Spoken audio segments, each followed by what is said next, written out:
Okay, just a very quick look at Navicat, and it's Navicat for MySQL. It's a standard version and it's only a trial. So open it up by clicking on the icon, and the first thing we've got to do after opening it up is to make a connection. And I'm going to call this connection something. It can be anything. Developer, and the local. I'm connecting to a remote. MySQL server. You can do it locally if you wish, if you've got access to the server machine. I'm going to type in the address of the remote server, and the port is defaulted to 3306, and the user I want to connect to, it defaults to root, but you overtype that with your own user unless you actually want to connect through the root.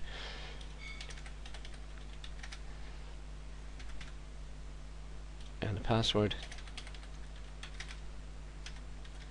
And before we go any further, we can test the connection, and we can see it's successful. We can use the save option to save the password, in which case we won't be asked again when we connect, or we can use the more secure option of not saving it and typing it in each time we connect. So press OK to that, and now we're into the application. If we click on the developer, now we can see the database is available for developer in this.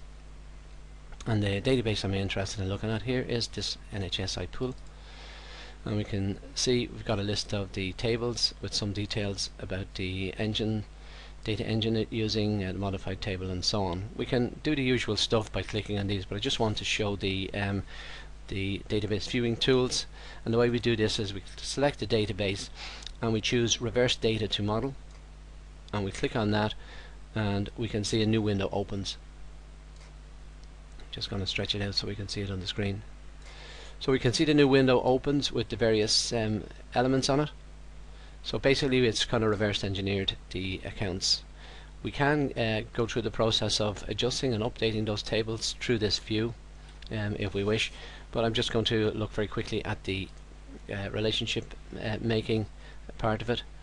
And let's just pick let's pick this log account here. I'm going to just move it around.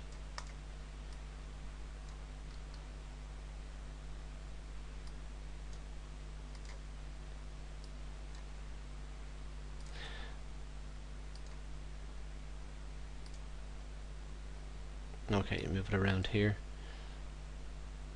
where we can see it, so we can make a connection. So I'm going to make a connection between this accounts table and the account ID, and we do this simply by clicking on the relationship button here on the left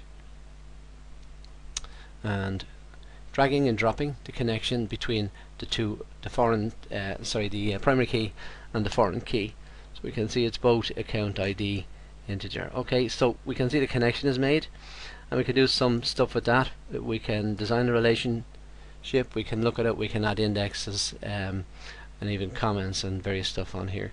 So you can see the field in the local table, the primary field, it's a key field there, and we can actually get details of the primary table. And then we look at the foreign key. Once again we can get details of the foreign key.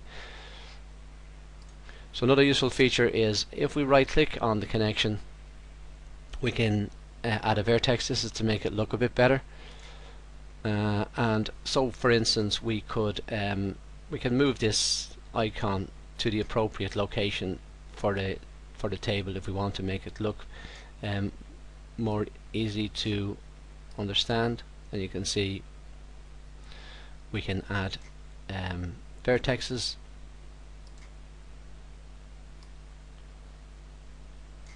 and that can make it look a good bit neater. So that's just a quick view as to how you can create a data relationship model or EER diagrams from existing databases, and in the same way you can create the tables through the diagrams, and if you're starting a new database you can do it that way.